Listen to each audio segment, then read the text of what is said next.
दो दोस्त थे, एक का नाम था महमूद अहमद और दूसरे का नाम कुम्हार था। एक गरीब था, एक मालदार था। एक गरीब था, दोनों याद थे। एक बंदा कहता था मालदार से कहता था, अल्लाह से मांगा कर, अल्लाह मेरी जान माल वक्त को कबूल फरमा ले। अल्लाह मैं अल्लाह के रास्ते में देता तो हूँ गरीब फकीर को, करे ना कबूल करवा। अरे कबूल क्या होता है, तू ऐसी जाहिलाना बातें करते रहते हैं। उसने कहा कबूल करवा। उसने कहा कबूल क्या होता है।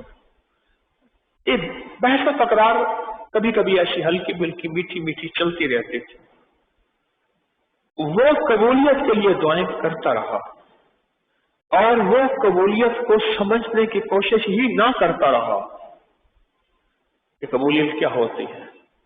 कुदरत का निजाम देखें, अजब निजाम चला। बेटों को दौलत माल जायदाद लिख के दे दी, एक हिस्सा अपने पास रखा। बेटे अपनी जायदाद दौलत लेके चले गए। जो हिस्सा अपने पास रखा कुछ थोड़ी शायद समझदारी थी। देवड़ी के अंदर उसकी चारपाई पड़ी हुई थी और फिर चारपाई के नीचे वाला हिस्सा कटा हुआ था, नीचे नाली थी, उसी पे पेशाब पखाना करता रहता था।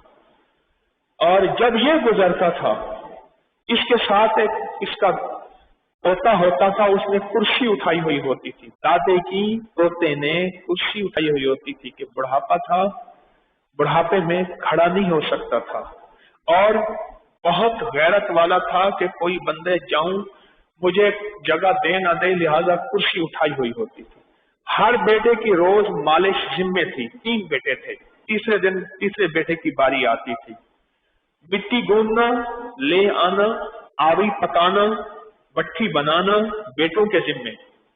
माल खच्चर पे पहुंचाना हर खूह पे गांव देहात में बेटों के जिम्मे।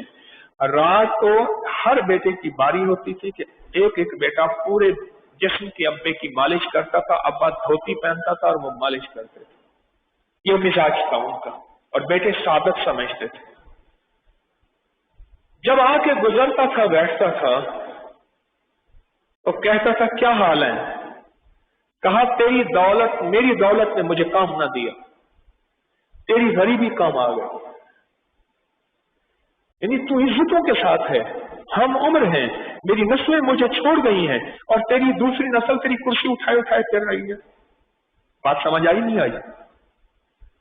मेरी पहली नस्ल जायदाद में से, माल में से, जमीनों में से, जागीर बहुत थी, हिस्सा लेके ये दे और वो दे। कहाँ बाप और कहाँ बाप की खिदमत और कहाँ बाप बहाना कर रहा, पेशाब कर रहा, चारपाई कटी हुई है। क्या हाल होगा उस शख्स का जो सुबह जो नई पोशाक पहनता था शाम को वो नहीं होती थी, पक्षी उस पर नहीं बैठ सकती थी।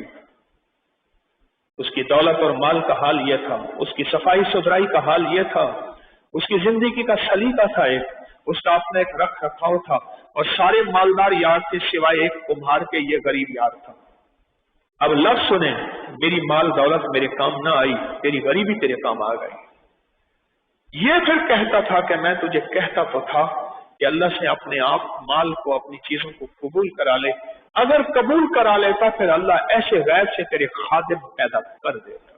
लोगों को अपकरी YouTube चैनल हर वक्त सब्सक्राइब कराएं। आप दूसरों के लिए सदका जारिया बनेंगे, अल्लाह पहले आपकी मुसीबत टालेगा।